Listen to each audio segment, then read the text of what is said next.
Fala, meus amigos, minhas amigas ligados no canal Dois Toques, a casa do futebol. E essa estratégia do Flamengo, uma armadilha que o presidente do Flamengo, BAP, está armando para as SAFs. Será que vai dar certo? Será um tiro no pé do Flamengo? Será que mais tarde as próprias regras vão mudar? Muita coisa nesse cenário pode acontecer, mas a realidade é: o presidente do Flamengo tem uma estratégia para derrubar as SAFs, contando com as regras do fair play financeiro para 2028. Se você quiser saber um pouco mais, fique até o final nesse vídeo, a gente vai falar sobre isso, principalmente se você é torcedor do Flamengo, ou se você é torcedor de algum clube que é SAF, Sociedade Anônima do Futebol. Mas antes eu peço a você, não é inscrito, se inscreva aqui no nosso canal, somos mais de 51 mil inscritos no Dois Toques. Aqui falamos de tudo que diz respeito ao futebol, mercado da bola, bastidores do mundo do futebol e, é claro, resultados dos campeonatos estaduais, Copa São Paulo, enfim. Aqui é a casa do futebol. Deixa o seu comentário ao longo desse vídeo, se você concorda, se acha que vai dar certo, se não, vamos lá. O presidente do Flamengo deu uma declaração, muitas, polêmicas, na Flá TV, e uma delas deixou no ar uma armadilha contra alguns clubes que são sociedades anônimas do futebol. Muitos já sabem, já falamos inclusive isso aqui, no Dois Toques, que as novas regras para fair play financeiro são regras bem flexíveis nesses 2 primeiros anos, mas a ideia da CBF é, já em 2028, colocar quase que 100% em prática, na sua integralidade. E quando a gente fala em fair play financeiro, a gente obviamente fala de limites de gastos em relação ao quantitativo de dinheiro que você recebe, dinheiro que entra no seu cofre, que a gente chama de receita. Então nós temos sempre essa equação, receita barra gastos. O que acontece no futebol brasileiro? Um time tem uma receita X e gasta 10X. O que ele faz com esses gastos? Vai diluindo ao longo do tempo, muitas vezes não vai pagando essa dívida a longo prazo, a médio prazo, e aí é punido com o transfer ban. A gente tem visto clubes brasileiros como Vasco, Santos, Corinthians, Cruzeiro, agora o Botafogo, com seus nomes no transfer ban. Para alguns clubes não é novidade. Tem clube que convive com o transfer ban há muito tempo, inclusive ganha título, O caso do Corinthians, que foi campeão da Copa do Brasil no ano passado, com o transfer ban. O Corinthians estava proibido de contratar.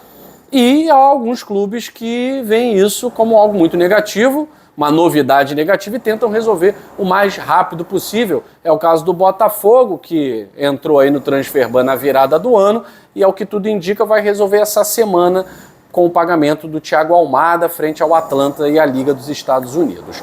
Bom, mas o que o Flamengo tem a ver com isso? O Flamengo, ele obviamente é um clube que tem maior torcida do país, não que todos os torcedores do Flamengo sejam consumidores, inclusive inferior a 50% do número de torcedores do Flamengo, aqueles torcedores que são consumidores. Basta ver o número de sócio-torcedor, basta ver o número de pessoas que assinam o Premier, que são realmente consumidores, consumidores reais de material esportivo, de jogos, do Flamengo em si. Isso para todos os clubes. Você não pode, nós temos 5 milhões de torcedores, 10 milhões de torcedores, a gente vai vender para esses 10 milhões. Dificilmente, dificilmente. Bom, mas de qualquer forma o Flamengo tem a maior receita do futebol brasileiro.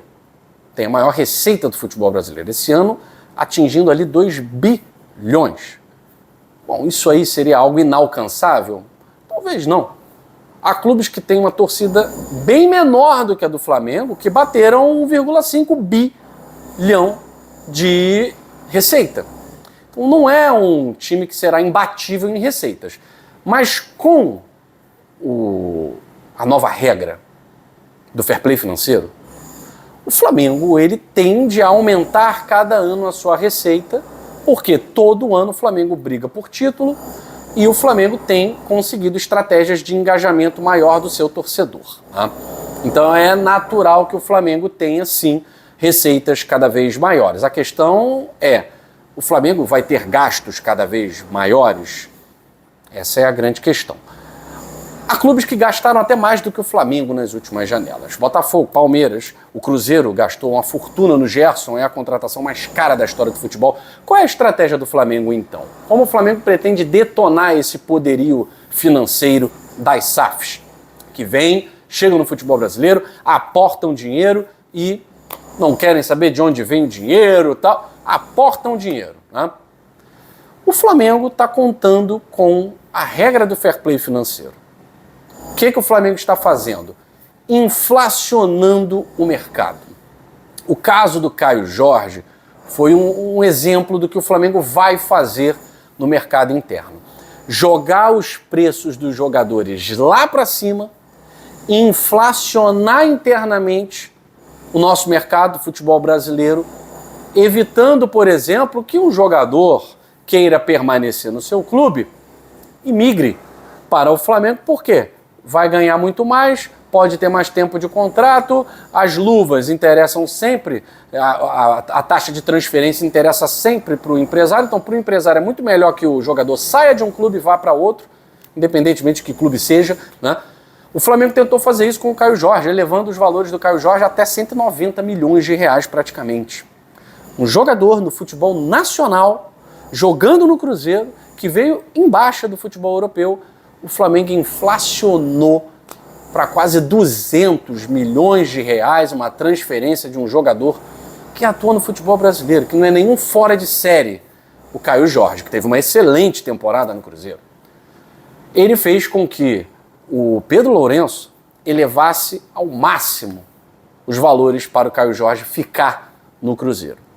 Inclusive, renovar contrato. Qual será o problema no futuro? Se a regra do fair play financeiro for realmente colocada em prática, como previsto em 2028 e 2029, o Cruzeiro já não vai poder fazer isso. Por quê? Porque o Cruzeiro não arrecada o suficiente para gastar o que ele gasta. A SAF, mesmo sendo SAF, mas esse dinheiro não vem do Cruzeiro, do operacional do Cruzeiro, esse dinheiro vem das empresas do Pedro Lourenço. Com o fair play financeiro, não importa. Não sei. E é claro que há formas de burlar esse plano, essa estratégia do BAP, presidente do Flamengo. O Cruzeiro, inclusive, pode ser um exemplo de como driblar essa estratégia do Flamengo.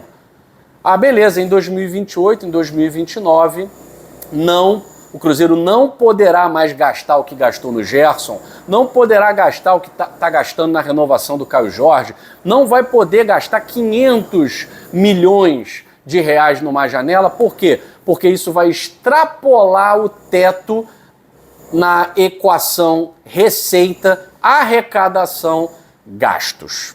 Isso é claro, o Cruzeiro não arrecada para poder gastar isso, vai extrapolar. Mas Pedro Lourenço é dono de uma das maiores redes de supermercado do Brasil, a quarta maior rede de supermercado no Brasil, sendo que as 3 primeiras são estrangeiras. Então, brasileira, a rede BH é a maior do país de supermercados. O que vai acontecer? Pedro Lourenço, para driblar o fair play financeiro, ele simplesmente pode triplicar o valor do patrocínio ao Cruzeiro. Aí não é mais o presidente da SAF Cruzeiro que está botando dinheiro, é o patrocinador. Então o Cruzeiro arrecada tanto de patrocínio, isso entra na receita, isso entra na arrecadação. Dessa forma o Cruzeiro vai poder operar com valores altos, sim, e continuar realizando as suas estratégias. O caso do Botafogo. Se o John Textor tiver parceiros, investidores, nessa nova reformulação da SAF, já que ele quer recomprar a SAF do Botafogo, e tem 2 investidores por trás ali, ainda não sabemos quem são. Se são donos de empresas internacionais, esse dinheiro pode chegar via patrocinador. Via patrocínio é receita, é arrecadação. Isso entra na equação, leva para cima a arrecadação, vai aumentar o poder de gastos do clube. É claro que o Botafogo não tem uma receita com seu torcedor, ele não foi, por exemplo, campeão em 2025, então a receita vai diminuir. Venda de jogador eleva a receita? É claro que eleva a receita. Mas para fazer gastos vultosos, como o de Luiz Henrique, Thiago Almada, o Danilo, que está no elenco, é preciso ter um valor de arrecadação alto. O que a estratégia do BAP vai tentar fazer? Inflacionar o mercado, fazer com que esses clubes cheguem em 2028 combalidos financeiramente e não tenham, porque a dívida cresce, a dívida vai crescer. Então, empréstimos, dívidas a curto prazo, dívidas a médio prazo, então tudo isso entra no passivo. Com um passivo muito grande, as SAFs não poderão fazer grandes investimentos, a não ser que resolvam o seu passivo, né? E a gente sabe que tem o passivo do clube, que está muitas vezes balanceado, já está equilibrado na justiça. Mas e o passivo novo? Então as SAFs criam novas dívidas porque fazem muitos investimentos. Então a tática do Flamengo é cansar e combalir os cofres dos clubes que são SAF a fim de que eles não possam mais competir com os jogadores. Qual é o tiro no pé do Flamengo? O Flamengo ele pode inflacionar o mercado. O que vai acontecer é o Flamengo talvez pegar jogadores do mercado nacional. O Cruzeiro poderia ter vendido o Caio Jorge, como o Botafogo, por exemplo, se desfez do Júnior Santos, se desfez do Marlon Freitas, não quis competir com as propostas. Isso pode acontecer. Não necessariamente vai dar certo. Para Atlético Mineiro, não deu certo. Para o Palmeiras, vamos ver como será. O Gabigol foi para o Cruzeiro, não deu certo. Fabrício Bruno foi para o Cruzeiro, não deu certo. Quer dizer, que não deu certo. Deu certo, mas não é um diferencial que vai fazer. O Flamengo conseguiu sobreviver muito bem sem o Fabrício Bruno, né? A grande questão é, o Flamengo não pode ir muito além do que ele já está. Porque o Flamengo, mesmo que arrecade bilhões, ele vai trazer quem? Que grande jogador do futebol europeu vai querer jogar no Flamengo? Só se for um jogador que torça para o Flamengo. O caso do Paquetá pode ser um caso. Pode ser um caso. Mas o Lucas Paquetá não é nenhum diferencial no mercado da Europa. E nem sei se será um diferencial aqui no mercado brasileiro. A grande questão é que o futebol brasileiro ele bate sempre no teto. Ele não consegue atrair jogadores importantes do futebol europeu porque o glamour está lá, a grana está lá, o futebol arte hoje está lá. O que vem para cá? As sobras, né? E aí é inteligência, scout, para trazer garotos que possam se desenvolver. E aí o Flamengo vai ter que ficar atento ao scout dos outros, né? E nem sempre dá para você burlar negócios, porque existe negócio jurídico, contratos, né? E nem todo mundo está disposto a quebrar contratos e pagar multas, né?